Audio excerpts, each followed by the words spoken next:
वक्फ संशोधन विधेयक 2025 पर चर्चा हो रही है और चर्चा के प्रारंभ से ही ऐसा माहौल बनाने का प्रयास किया जा रहा है कि जैसे यह कोई वक्फ संशोधन विधेयक जो है ये मुस्लिम विरोधी है। और यह आज से नहीं है। जब ये वक्फ संशोधन विधेयक इस सदन में पेश हुआ था जेपीसी में जाने के पहले, तब से ये नैरेटिव बनाने का प्रयास किया जा रहा है पूरे देश में और पूरे देश का माहौल खराब किया जा रहा है यह बता के कि यह मुसलमान विरोधी है। कहीं से ये मुसलमान विरोधी नहीं है, कहीं से मुसलमान विरोधी नहीं है। क्या है वक्फ? वक्फ कोई मुस्लिम संस्था है क्या? वक्फ एक तरह का ट्रस्ट है, जो ट्रस्ट मुसलमानों के हक में काम करने के लिए बनाया जाता है। मुस्लिम कोई धार्मिक संस्था नहीं है वक्फ। ऐसा नैरेटिव बनाया जा रहा है जैसे ये कोई मुसलमान, हाँ उस ट्रस्ट को ये हक है, उस ट्रस्ट को ये अधिकार होना चाहिए कि वो मुसलमान समुदाय के हर वर्ग के साथ, चाहे वो महिला हो, पुरुष हो, गरीब हो, अमीर हो, पिछड़े हो, अति पिछड़े हो, सभी वर्ग के लोगों के साथ न्याय करे, जो नहीं हो रहा है। क्या है वक्फ? वक्फ तो एक धार्मिक संस्था नहीं है, विनियामक है और प्रशासनिक निकाय है जो मुसलमानों के हक के लिए काम करती है। आज उसको नैरेटिव बनाया जा रहा है। क्यों नैरेटिव बनाया जा रहा है? आप मोदी जी को कोस रहे हैं। अरे भाई, मोदी जी का चेहरा अगर आपको पसंद नहीं आता है तो मत देखिए मोदी जी की तरफ, उनके अच्छे काम का प्रशंसा करिए, यही काम करिए। लेकिन मोदी जी ने जो आज काम किया 2013 में, जो आपने पाप किया था, उस पाप को समाप्त करके आज मोदी जी ने पारदर्शिता लाने का काम उसमें किया है। आपको क्या दिक्कत हो रहा भाई? आप मुसलमानों के कल्याण के लिए अगर मोदी जी ने कोई काम किया तो उसकी प्रशंसा करनी चाहिए थी। लेकिन आपको आज क्या है? आज इस देश में दो तरह के लोग इस वक्फ संशोधन विधेयक के खिलाफ हैं। एक वैसे लोग जो अपने वोट के लिए धार्मिक मामलों का इस्तेमाल करते हैं, वो इसके विरोध में हैं और वो इसके विरोध में माहौल खड़ा कर रहे हैं। और दूसरे वैसे लोग हैं जिनका इस पर वक्फ पर कब्जा था, वो अपने कब्जे को चंगुल से जाते हुए देखकर आज इसके विरोध में खड़ा है। क्या है भाई? क्यों विरोध कर रहे हैं भाई? इस संशोधन के विरोध का क्या कारण है? कोई कारण नहीं है। वक्फ का जो पूरा कार्यकलाप है, वक्फ का जो पूरा वर्किंग है, उस वर्किंग में तो कहीं से इस संशोधन में हस्तक्षेप करने का कोई अधिकार नहीं है। लेकिन अगर वक्फ के कार्यकलाप में हम कोई हस्तक्षेप नहीं कर रहे हैं, लेकिन हम वक्फ का जो आमदनी है वह आमदनी सही मामलों में मुसलमानों के लिए खर्च हो, इस पर नजर रखने के लिए हम इसमें संशोधन लेके आए। आपको क्या दिक्कत नजर आ रहा है इसमें? इसलिए कि आपको लग रहा है कि नजर में तो आप चढ़ जाएंगे, नजर में तो आपके चढ़ जाएंगे। अब आपका वो चलेगा नहीं जो गिरोह आपका कब्जा में था। मुसलमानों के हक में काम होगा, बेहतर प्रबंधन होगा, धन के दुरुपयोग को रोका जा सकेगा और सिर्फ उसके कार्यकलाप पर निगरानी रखने का तंत्र विकसित किया जा रहा है। इसमें आपको कोई विरोध का आधार नहीं है। और ये नैरेटिव अगर आप बना रहे हैं पूरे देश में, तो अपने लाभ के लिए, अपने राजनीतिक लाभ के लिए, अपने वोट के लिए आप इसका इस्तेमाल कर रहे हैं।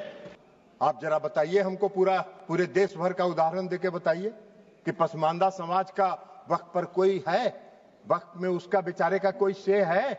कितनी बड़ी आबादी है पसमानदा समाज की, उसका कोई से है? आप पूरे देश में, आपके नेता, कांग्रेस पार्टी के नेता पूरे देश में चिल्ला चिल्ला के कह रहे हैं जातीय गणना कराइए, जनगणना कराइए, तो कराइए, तो मुसलमान के पसमानदा के आप खिलाफ कहां हैं? अगर उनको हक दिया जा रहा है और उनको अधिकार दिया जा रहा है। आजादी के बाद से आपने कब तक शासन किया? कांग्रेस पार्टी ने बिहार में कब तक शासन किया? आजादी के बाद से नीतीश कुमार जी ने 20 वर्षों में मुसलमानों के हक में जो काम किया, आजादी के बाद से आज तक नहीं हुआ। क्या हुआ? मुसलमानों के लिए नीतीश कुमार जी ने तालमी मरकज बनाया, हुनर योजना चलाई। भागलपुर दंगा हुआ था, किसके राज में हुआ था? वेणुगोपाल जी, आपके राज में हुआ था। क्या न्याय किया था आपने मुसलमानों के लिए? नीतीश कुमार जी ने एनडीए के राज में भागलपुर के दंगा पीड़ितों को न्याय देने का काम किया। यह काम नीतीश कुमार जी ने किया। आपका सेकुलरिज्म की क्या परिभाषा है? नीतीश कुमार जी ने पूरे बिहार के कब्रिस्तान की घेराबंदी करा दी। आप तो आजादी के बाद से इतना दिन शासन किए, कौन सा काम आपने किया बिहार में और मुसलमानों के हक में, ये बता दीजिए। लेकिन नीतीश कुमार जी वोट के लिए राजनीति नहीं करते हैं, और नीतीश कुमार जी ने मुसलमानों के हक में बिहार में जितना काम किया, भारतीय जनता पार्टी उसकी भागीदार रही। भारतीय जनता पार्टी के समर्थन से ये काम हुआ। आप कहां खड़े हैं जयप्रकाश जी? ऐसे ही चिल्पो करते रहिए, कुछ होना जानी नहीं है। तो इसलिए आज वक्फ संशोधन बिल के माध्यम से मुसलमानों के, पसमानदा समाज के मुसलमानों के लिए, जो पिछड़े वर्ग के मुसलमान हैं, जो गरीब तबके के मुसलमान हैं, जो मुसलमान में भी सबसे निम्न वर्ग के मुसलमान हैं, उनको भी आज न्याय देने का काम हो रहा है। तो आपको चिल्पों बम मचा रहे हैं, आप हल्ला कर रहे हैं, आप नैरेटिव सेट कर रहे हैं, जैसे लगता है कि इस देश में कोई तूफान आने वाला है। अरे तूफान नहीं आने वाला है। इस देश के पसमानदा समाज के मुसलमान कल नरेंद्र मोदी के साथ खड़े होंगे कि इनके शासनकाल में हमको न्याय मिला। आप कहां नजर आइएगा? नैरेटिव सेट करते रहिए। और उसके बाद आप बताइए, महिला सशक्तिकरण की बात करते हैं, बड़ा चिल्लाते हैं महिला सशक्तिकरण के लिए कि महिलाओं को सशक्त करना है, कांग्रेस पार्टी महिलाओं को सशक्त करती है। अरे कहां महिलाओं को? मुसलमान समुदाय में महिला नहीं है क्या? मुसलमान समुदाय में महिला नहीं है? आज अगर मुस्लिम समुदाय के महिलाओं को वक्फ के साथ जोड़ा जा रहा है, आपको क्यों विरोध हो रहा है? मुस्लिम समाज के महिलाओं को भी सशक्तिकरण का हक है।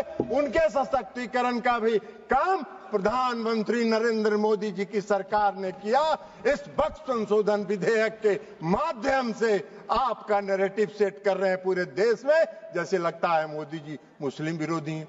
मोदी जी पारदर्शी, मोदी जी सेकुलरिज्म, जिस तरह नीतीश कुमार जी ने बिहार में सेकुलरिज्म स्थापित किया, प्रधानमंत्री नरेंद्र मोदी जी भी पूरे देश में सेकुलरिज्म को लेकर आगे चल रहे हैं। समाज के हर तबके के साथ, समाज के हर वर्ग के साथ, देश के हर राज्य के साथ एक साथ काम करके उसको विकसित करने का काम कर रहे हैं। इसलिए कि उनका विजन, उनकी सोच व्यापक है। वो विकसित देश बनाना चाहते हैं, आत्मनिर्भर भारत बनाना चाहते हैं। आप देश को संकुचित रखना चाहते हैं, देश को बांट के वोट के लिए धर्म के आधार पर वोट को बांटना चाहते हैं, जो आपका चलने वाला नहीं है। अभी सेकुलरिज्म के इनके सहयोगी हैं, जिनके आजकल वेणुगोपाल जी, जिस पार्टी जो है जिसकी पिछलग्गू बनी हुई है, आज उनका भी वायरल हो रहा है।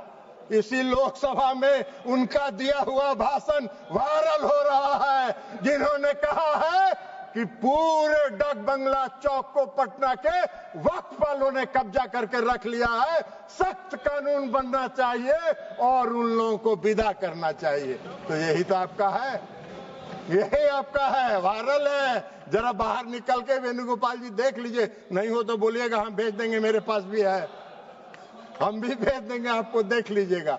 तो आप वक्फ की संपत्ति को अगर आज समाप्त कर दिया उस धारा को, तो बड़ा बढ़िया काम किया। हम धन्यवाद देते हैं रिजिजू साहब के, जिन्होंने इस देश को बचा लिया और इस देश के कई लोगों को इस शिकंजे में फंसने से बचा लेने का काम इन्होंने किया है, इसलिए हम उनको धन्यवाद देते हैं। आज जो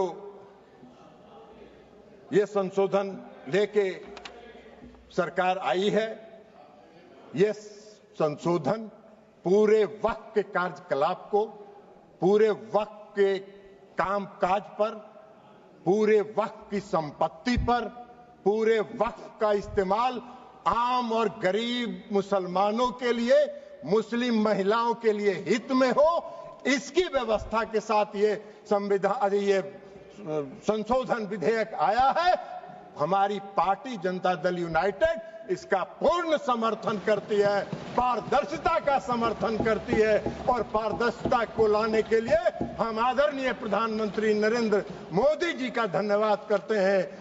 अल्पसंख्यक कल्याण मंत्री किरण रिजिजू साहब का धन्यवाद करते हैं और अपनी बात समाप्त करते हैं।